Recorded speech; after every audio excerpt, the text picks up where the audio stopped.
இது 4வது கண்ணுங்க. இது என்ன எத்தனை மாசம் கண்ணு வச்சுக்கணும்? இதுவும் ஒரு 7-8 மாசம் இருக்குங்க. இந்த கண்ணும் பார்த்தீங்கன்னா இது ஒரு 17 ரூபா சொல்கிறோம். முன்ன பின்ன அனுசரிச்சிடலாம். சரிங்க.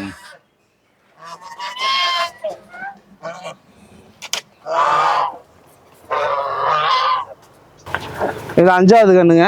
இது கண் நல்ல மண்டை, உடம்பு நல்ல வெயிட், உடம்பு நீள உடம்பு, நல்ல கின்னுன்னு இருக்கு இந்த கண்ணு. கலர் வேறையா இருக்கிற மாதிரி இல்லை, இது குழந்தை முடிக்கணுங்க. இதெல்லாம் உளுந்துரும். சரிங்க. இது உளுந்துரும். இது 5வது கண்ணு. இது பார்த்தீங்கன்னா இது ஒரு 17 ரூபா சொல்கிறேன். இது ஒரு 1000-2000 முன்ன பின்ன அனுசரித்து கொடுக்கலாம். இது வந்து பார்த்தீங்கன்னா ஒரு 4-5 மாதத்து கன்று இருக்கும். இது சுரட்டையில் நல்லா வரும். ஒட்டக்கன்று நல்லா காம்செட் நல்லா இருக்கும். 6வது கன்று. இது பார்த்தீங்கன்னா ஒரு 5 ரூபா சொல்கிறேன். ஒரு 13 ரூபா 14 ரூபா முன்ன பின்ன அனுசரிச்சிடலாங்க. யாருக்கு இந்த மாதிரி எருமை கன்றுகள் வேணுமோ யாருக்கு வேணாலும் இப்படி பண்ண. இப்போ நம்ம மாட்டு கட்டுதான் இருக்குது, இப்போ கழிவடை இருக்குன்னா கொஞ்சோண்டு இந்த வேஸ்டேஜ் புல்லை எல்லாம் போட்டோம்னா சாப்பிட்டுக்கிட்டு நீட்டாக இருக்கும். எந்த கிளைமேட்டுக்கும் தாங்கும். நோய் நொடி எது வராது. எருமையை பொறுத்த அளவுக்கு நல்லா இருக்கும். சும்மா ஏதோ பச்சை தண்ணி வச்சா கூட குடிச்சு போட்டு பழைய கழிவடை தெரிஞ்சு நல்லா இருக்கும்.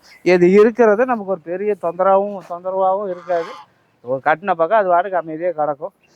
தீனி போட்டோம்னா அது வாட்டுக்கு சாப்பிட்டுக்கிட்டு அது வாட்டுக்கு இருக்காக தெரியாமல் புள்ள பூசியாட்டும் கிடக்கும். அதான் பண்ண வச்சிருக்கீங்களா? வீட்டுக்கு ஒரு எருமை கன்று ஊட்டி வச்சுருந்தா நாளைக்கு ஒரு எருமையாயிக்கும். எல்லாம் அப்படி இல்லைன்னா இந்த மாடுக்கு வேஸ்டேஜ் ஆகி இப்போ நம்ம குப்பையில் எத்தனை வைக்க புல்ல அள்ளி போடுறோம். ஏன்னா இது இப்போ எருமை கன்று இருக்கிறதுனால இப்போ இந்த மாடு தின்ன கழிவுடைய எல்லாம் தூக்கி போட்டோம்னா எல்லாம் நீட்டாக தின்னுருது. எல்லாம் ஒரு நேரம் ஓத்த காய போட்டோம்னா சுத்தமாக நொறுக்கிடுது.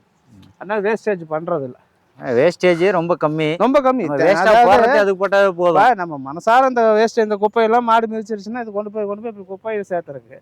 அப்படியே வெயிலில் கொண்டு காய போட்டு எருமைக்கு போட்டால் எருமை சுத்தமாக தின்னு போகும். காலையில் போட்டீங்கன்னா சாயங்காலத்துக்கு மதியானம் ஒரு நேரம் வைக்கப்புல் போடாம விட்டிங்கன்னா இருக்கிறது அத்தனையும் நிறவி போடும்.